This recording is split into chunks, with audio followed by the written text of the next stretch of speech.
BIGFOOT by Tom Leveen. Read for you by the author. "Those certainly are big feet," Jessica said, squatting down beside her partner, Dr. Stephen Moody. She cast him a serious glance. "Is this for real?" Stephen frowned as he measured the fresh footprint in the black Oregon soil. "Offhand, yes," he said. "But the forgeries get more and more clever each year. Get the plaster from the truck, would you, Jess?" Jess nodded and paced quickly through the lush ferns, dodging giant pines until she reached the back of the old Chevy holding their gear. She stopped short and gasped as three men faded into view at the truck's front bumper. "Oh," she said. "I'm sorry, I didn't see... Hello." "Hiya," the man in the center said, offering a surprised smile of his own. His eyes traveled up and down her slender body, still tan from a summer in California. Jess tugged at her t-shirt, realizing it was much tighter than she'd remembered. She cleared her throat. "Can I help you?" The man shook his head, eyes still fixated on her torso. "I don't suppose so," he said, and hitched his jeans. "I was going to ask you the same question. Truck breakdown?" "No," Jess answered shortly. "I'm here with Dr. Stephen Moody." "Ah," the three men echoed simultaneously in varying degrees of understanding and dismay. "The Bigfoot hunter," the center man said, nodding. "We've heard of him." "We've just found a print," Jess offered, then wondered if she should have. "Yep, not surprised," the man said. Jess was mildly pleased to see that none of them had moved any nearer the truck, or her. The big gray Chevy still blocked them from approaching her directly. If they had nefarious plans, she'd have time to sprint back into the forest and alert Steve. Not that he'd be much help, she thought. Dr. Moody was damn near as thin as his measuring tape. If he turned sideways, he'd disappear. Still, 2-on-3 wasn't bad odds if these characters meant any harm. Plus, Jess realized as she glanced at each man in turn, all three strangers sported handsome guts over their jeans, and Jess imagined she could smell beer coming from their mouths. They weren't drunk, not in any apparent way, but quite suddenly she wasn't as put off by their appearance here in the woods as she had been a minute ago. "You're not surprised he's here?" Jess asked. "You've heard of him?" Many people hadn't. "Oh yeah," the man in the middle said. "Hell, 3/4 of the town's business is based on old Sasquatch. We meet just about every big hunter and scientist who comes through, or hear about them from others." "We was on Discovery," the man on the left said, grinning happily. Jess forced a smile back. His teeth were practically rotted through, and there was something idiotic in his gaze and voice. She wasn't sure whether to be comforted by or afraid of the fact. "That's right," the spokesman said calmly. "The Discovery Channel has been through a few times over the years. Great for business. Tourists, you know." "Oh, sure," Jess said vaguely, remembering then that she still needed to get the plaster gear back to Steve. "Well, it was nice to meet you, Mr. "Klingler," he said, smiling again in a nice, neighborly way. "That's with 2 L's. Klingler. Hard to say sometimes." "Mr. Klingler," Jess said correctly. "Got it. Is there anything else I can do for you?" Klingler shook his head dismissively. "Nah," he said. "We were just gathering some firewood for a campsite, saw the truck coming up the road, thought we'd say hello. That's all." "You say you found a footprint, huh?" "Yes," Jess said, wondering now if she should have kept quiet about the find. "I was just getting some of our plaster to take a cast. You wouldn't like to see it, would you?" She seasoned the question with enough ill-ease to make clear she didn't want them to come with her. "Nah," Klingler repeated. "Seen plenty myself. Now, you find me a body, or some droppings, or a real live sassy, well, then you'd have yourself a deal." "Sassy?" "Sasquatch is a bit of a mouthful," he said. "Kind of like Klingler." He laughed. Jess smiled in return. "Fair enough. Well, I'll just be heading back then. Nice meeting you." Jess turned to go and made it as far as the tree line surrounding the clearing when Klingler's voice stopped her. "Didn't catch your name," he called. She paused. "Jessica." "Nice to meet you, Jessica." "Likewise. Bye now." "Jessica?" She stopped again. "Yes?" "You forgot your plaster. For the cast?" "Damn," Jess thought. "Right," she said, and turned back toward the truck. They'd silently surrounded the vehicle. Klingler was now next to the driver's side door. The idiot was on the opposite side of the truck, near the tailgate. The third, who'd watched the exchange impassively, stood quite near the tailgate and pile of plaster supplies in the bed. Damn shit, Jess thought. Steeling herself, Jess approached the truck, waiting for any sign that the men were going to move to invade her space. Her self-defense training in L.A. had prepared her as much as she thought was possible, but with a spindly Ph.D., her own wits, and not so much as cell phone reception to protect her, her training seemed sorely lacking in the face of 3 townies. "Ever seen one?" Jess asked as she moved closer, trying to keep them occupied. Sassy? "Once," Klingler said, leaning casually against the door, hands in his pockets. He's either harmless or trying to distract me by looking harmless while these 2 jump, Jess thought. Watch them. He can't get you from there. She continued moving toward the tailgate. "Yeah?" she said. "What happened?" "Was out camping," Klingler said, looking away from her for the first time and into the forest. "Son of a bitch came barreling right toward me. I was alone. I damn near that is, had a little accident, if you know what I mean. I was so scared. He came and stamped out the fire and took off into the dark. Had a rifle with me, but the whole thing happened too fast. Couldn't even get a shot off." Jess was at the tailgate now, keeping a wary eye on the silent man and the idiot. "That sounds terrifying," she said, reaching for the gate handle. "Jessica?" Despite herself, Jess paused, knew it was a mistake as soon as she did it. "You'll want to be careful out here," Klingler said. He hadn't moved. "People get lost. Did you know this whole area has the highest rate of missing persons outside of the big cities?" "No," Jess said, and forced herself to pick up the big white bucket with the plaster supplies. If anyone moves, I'll scream, she thought. Just scream, then go for the cash and prizes. Balls, throat, eyes. Balls, throat, eyes. Balls, throat.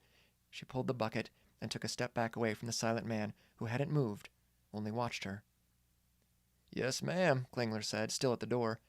"People go missing all the time. Most we never find. Hell, I'm on a search team twice a month, right, boys?" The other 2 nodded seriously. Jess backed up 2 more steps, too far for the man to reach. "That's crazy," she said. "We did find... Have you all heard about the, bodies?" Safe enough now, 5 or 6 yards from any of them, Jess stopped. "Bodies?" "The ones we did find." "Yes," she said, which was true. It was one of the reasons this area had appealed to Stephen in the first place. Around the small town, over the past 10 or so years, several bodies had been discovered either by organized search parties or unfortunate campers. In each case, the victims had been dismembered. Pre-mortem. "You say you've seen one?" Jess asked Klingler, fighting a sudden urge to puke. "Once, yeah," Klingler said, and shook his head. "It wasn't pretty. Arms torn off, legs pulled off. Sassy did a number on them." "If he exists," Jess couldn't resist saying.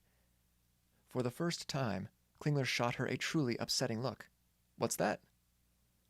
"I said if he or she exists," Jess said. "Bigfoot." "You don't think so?" "I'm not sure," Jess said. "I'm a grad student. I'm still collecting data. I think it's possible, but unlikely." Klingler grinned at her with a pitying look. "Oh, I see," he said.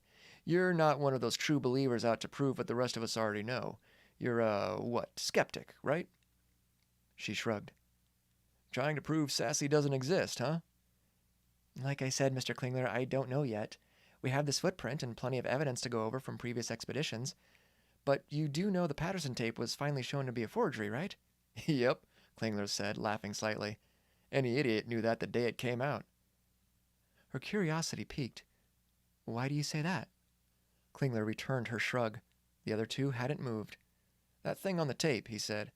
"It wasn't big enough. No way." "But at first the size seemed consistent with the footprints on file." "No," Klingler said. "Not nearly. You want to know something? A little inside information, just because you're a pretty girl?" The last bit stung and made her blush at the same time. She fidgeted with the bucket, trying to suss out the best way to respond. "Okay," she said cautiously, narrowing her eyes. "Make eye contact," her instructor had said in L.A., "so they know that you know you've got them pegged." The advice made sense on the mean streets of Los Angeles. In the forests of Oregon, it didn't seem to make much difference. Truth is, Klingler said, leaning off the truck door now, but keeping his hands buried in his pockets, about 90, even 95% of those footprints are faked. Hell, people up here and in California will fake them just to keep the tourists and the monster hunters coming. But you wouldn't do that, she risked. Klingler laughed. Me? Hell no, no reason. Plenty of other fakers running around. Now, I'll admit, if we lost the business in town, that would be a big problem. But no, nobody I know's ever faked a print. Some kids in town, maybe. No, Jessica, I have to tell you, folks around here know a lot more than we say. Her arms were getting tired holding the bucket. She set it down and shook her arms.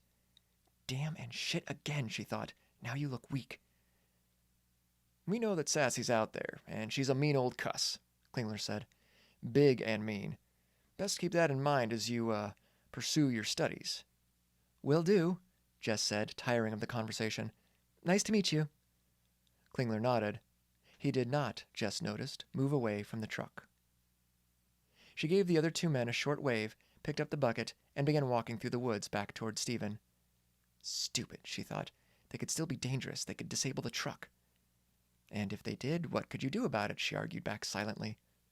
She opted to shake the encounter from her mind. If they were up to anything, they would have made a move. If they were going to disable the truck, they would, and she and Stephen would hike out of the woods if necessary. Stephen, she called as she walked, navigating the dips and branches that threatened to topple her. Dr. Moody? No response. He was still too far away, she reasoned, or perhaps too engrossed with the footprint. Or, better still, maybe he'd found another or some revolutionary bit of evidence. When on the hunt, Dr. Moody had a tendency to white out, to not hear a single word spoken to him. The caricature of a scientist, she thought, and smiled. Stephen? She called again. I've got the plaster. Stephen? No answer. Jess stopped. Did I get turned around? She wondered. Am I going the right way? Good God, I don't want to ask those thumbsuckers back there for directions. Movement, perhaps 50 yards ahead, caught her eye. She released a breath she hadn't realized she was holding. Cheered by the thought of being again in the doctor's proximity, Jess set off through the trees, growing mystified at the scent of burning wood teasing her nose. Stephen? She said as she entered the area where they'd found the footprint. Steve was nowhere to be seen. Jess walked to the area where they'd spotted the footprint. It was still there, fresh and new in the moist soil. So was Steve's measuring tape. Jess scanned the woods. Dr. Moody? She called, expecting he'd gone to relieve himself in the bushes during her absence. No response. But the smell of a campfire was steadily growing. Or what if it's not a campfire? She thought nervously. What if it's the start of a forest fire and we're right here in the middle of it? Dropping the bucket of plaster, Jess ran further into the forest, following her nose. The fire was nearby, she was certain of it. Steve? She called, shoving aside branches and brambles. Stephen? There. In a small clearing, another 50 yards away, she saw flames dancing. Jess saw at once that it was in fact a campfire, well tended and safely away from any trees or scrub brush. Two figures stood on either side of the fire, erecting what appeared to be a spit. Hunters, she thought, like the townies back at the truck. Hello? She called as she drew nearer. Excuse me? The two hunters turned toward her voice. One raised a gloved hand. Hi, Jess said, somewhat breathlessly after her jaunt through the trees. I'm looking for... I'll be damned, she thought, and narrowed her eyes at the two men. In a cluster nearby one of them lay a pair of shoes, but not hiking boots, not tennis shoes, not running sneakers. The shoes were enormous. The soles seemed just about the length, no, the exact length, Jess realized, of the footprint they'd found, and designed in no uncertain terms to look like a giant bare foot. Both of them. Fakers. You want to explain those? Jess snapped, pointing to the shoes. The two men looked at the shoes, then back at her. Making tracks, one of them said carelessly. God damn it! Jess roared at them. How could you? The man who'd spoken shrugged. Works every time, he said. Works to do what exactly? Jess demanded. To fool the monster hunters, huh? Damn it, do you realize how much time and energy we just wasted getting ready to make a cast of one of your little jokes? She thought immediately of Mr. Klingler's admission that certain townspeople took it as a matter of self-interest to keep the myth of the Sasquatch alive. Just didn't blame them necessarily.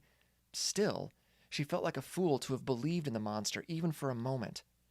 "I should take a picture of both of you and confiscate those fake feet right now," she threatened, knowing she could accomplish neither goal if they didn't want her to. The faker shrugged again. "You could do that," he said. "Billy, give me a hand with the meat." Billy nodded. They reached down, and either man took one end of a long steel pole, the middle of which had been neatly hidden behind the height and breadth of the fire. They lifted the pole up and set each end down in the brackets of the spit. Jess swooned. Dr. Stephen Moody had been run clear through. His arms and legs hung limp. The spit had gone in somewhere in his backside, while the other end protruded from his mouth, forcing his jaws open, as if his lifeless body was trying to take a bite of the steel rod. His clothes had been removed. Both men turned to her. "You could do that," the first repeated, "but it won't get you very far. Ain't that right, Harley?" "That's true," Jess heard Mr. Klingler say behind her. She whirled, seeing that Klingler and the other two men had already surrounded her. "How quietly they moved," she thought helplessly. "How quiet." "There's no Sassy," Klingler told her, almost gently. "Not that we ever seen. But a couple of prints here and there keeps the meat coming. Sorry to keep you so busy at the truck talking all that nonsense, but we needed some time. Hope you don't mind." At last her tongue loosed and Jessica screamed, inhaling the acrid odor of wood smoke and Steve Moody's slowly roasting flesh. They fell upon her.